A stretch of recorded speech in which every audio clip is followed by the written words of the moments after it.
د سوات د خوځخیلې سیمې په الاباد کلي کې د سکول د ماشومانو په یو ګاډي نامعلومو وسلوالو ډزې کړې دي چې په دې ګاډي یو ډرایور مړ او د سکول یو ماشوم زخمی شوی دی. پولیس وایي چې د سکول په دې ګاډي کې به د دوو شخصي سکولونو ماشومان سکولونو ته بوول او نن سهار چې کله د یو سکول ماشومان ډرایور سکول کې کوز کړل او بل سکول ته یې ماشومان وړل چې په لارې کې ورته ناست نامعلومو وسلوالو پرې ډزې وکړې چې پکې د ګاډي ډرایور حسین علي مړ او یو ماشوم چې د ډرایور سره په مخ کې سیټ کې ناست و 3 ګولۍ لګېدلی دی او جوبل شوی دی او هسپتال ته د علاج دپاره وړی شوی دی. د دې واقعې خلاف د شخصي سکولونو استادانو په نشاط چوک مینګور کې احتجاج وکړو.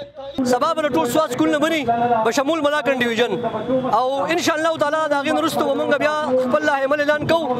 موږ دا مطالبه ده چې زر تر زره د قاتلان ګرفتار شي او دا د عوامو مخې ته راوستې شي او موږ نور په سوات کې به د امنیت ته نه یو تیار. دا بندیز لګېدلي تحریک طالبان وایان خراساني په خپل یو بیان کې د سکول په دې ګاډي د برید غندنه کړې ده او ویلي دي چې هغوی په دې پیښه کې ککړ نه دي. بل اړخ ته تېره ورځ د امنیتي عسکرو په ډزو کې وژلي شوي پلار او زوی لاشونه خلکو په بایپاس روډ ایښودي او احتجاج یې کړی و او د پولیس په دې یقین دیانوي چې هغوی به د ککړ تنانو خلاف FIR کوي بې ماښام بل مړي ښخ کړي وو. ولې دا ظلم کیږي؟ ولې دا جبر کیږي؟ د دوی ګناه څه د دوی څه چل کړی و؟ دوی تشدد دي په خبرونو کې تشدد دي وایي دوی څه تشدد دي دنیا ته ښکاره کوي که نه؟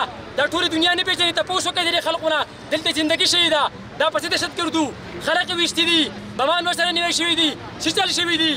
د وژل شوي تنانو کورواله وایي چې امنیتي عسکرو هغوی د قرض پیسو په لندن باندې وژلي دي خو CTD پولیس په خپل بیان کې ویلي دي چې وژل شوي تنان دواړه ترهګر وو. بل اړخ ته به سبا په 11 نیټه ماسپښین په 2 بجې په نشاط چوک کې د سوات ولسي پاڅون د سوري لاندې د عام تنانو د وژنې په ضد احتجاجي مظاهره کیږي چې پښتانه مشران به ورته وینا کوي.